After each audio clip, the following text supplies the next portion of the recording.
With the season opener just a little under a couple of weeks away, the Las Vegas Raiders have a lot of things to work out before the season starts, and they are working them out.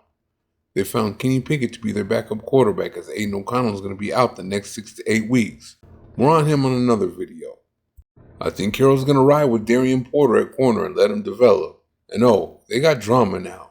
I don't know who broke it, but I got it from Ian Rappaport that receiver Jakobi Meyers requested a trade. Well, it looks like they better get the wheels turning on that and get him out of here. He's a good player, and I hope he does well in his next stop, but the Raiders don't need this right now. They have head coach Pete Carroll and the momentum of his new program coming in. First off, what does he think his value is? I'm not here to bash on him. He's a good player, but he just completed his first 1,000-yard season in his 6th year. That doesn't put him in the class with Jamar Chase or Justin Jefferson. He's not in the C.D. Lamb and Malik Neighbors class either, nor is he in the class of Ladd McConkey and Jackson Smith-Njigba. He wasn't even the leading receiver on the Raiders last year. That distinction goes to Brock Bowers, and he was just a rookie last year.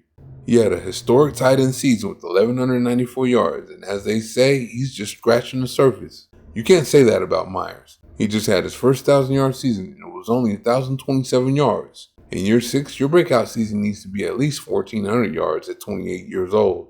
His resume doesn't scream top dollar. I guess Myers wants number 1 receiver money, but he's not a number 1. He's just a possession receiver. Number 1 receivers do it all. He has the best hands in the NFL, I'll give him that, but having him as one of your primary receivers does not make your passing attack explosive. At least he hasn't proven that.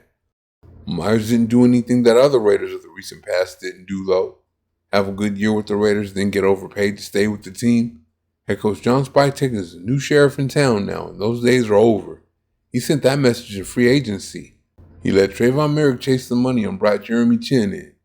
He let Robert Spillane chase the money and brought Landon Roberts in. Spytek started sending the message back then, so that makes me wonder what he was thinking. The Raiders sent that message to Myers in the draft, too. In the second round, they took Jack Bech, who could do everything Myers does. He's a dirty uniform lunch pail guy that does all the dirty work over the middle. He blocks, too, and he's very physical at it.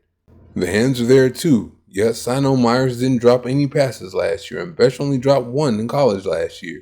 He's a second-round pick, so the Raiders have a plan for him. Raider insiders said he absolutely caught fire in training camp over the last couple of weeks. Newly drafted rookie receivers playing well doesn't bode well for a veteran receiver looking for a new contract. Then in the 4th round, the Raiders got themselves another receiver. It took Dante Thornton out of Tennessee. You might think he's just another 4th round pick, but you don't see the message drafting 2 receivers sends to Myers? That message got louder when he arrived at minicamp too.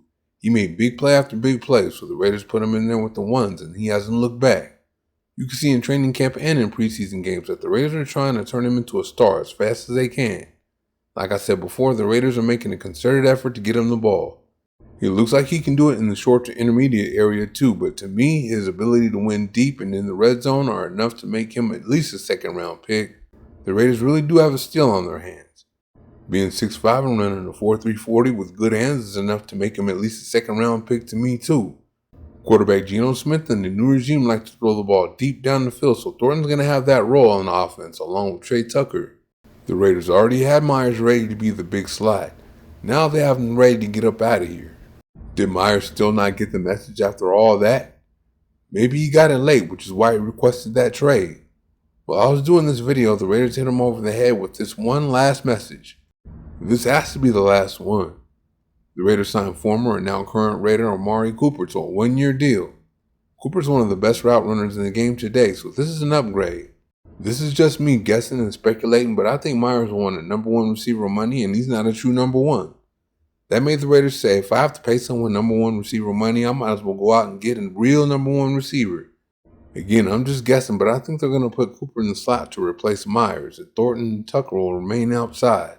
I obviously don't know anything about the negotiations of this whole thing, but to me it sounds like they had a number in mind for Myers, and he was offended by it, so instead of continuing to negotiate, he just said, go ahead and trade me. Hey, maybe he thinks he deserves more to play for a team like the Raiders. That's not going to work anymore, though, because the Raiders don't overpay anymore. You know, the free agency period was a good time to notice that the Raiders aren't overpaying him anymore. Did he think it would be different with him because he was better than the rest of them? One 1,000-yard season, barely over 1,000 yards in his 6th year doesn't put him in the top, 2nd, or 3rd tier of receivers. So what was he thinking? Did he not pick up any of the hints of what they think of him? Did he not notice that the Raiders drafted not one but 2 receivers? Well, if you count Tommy Mellott, that's 3. The Raiders were preparing for life without Myers, so maybe he should have asked for a trade a long time ago. Why would he wait till now? Thank you for watching. See you next time.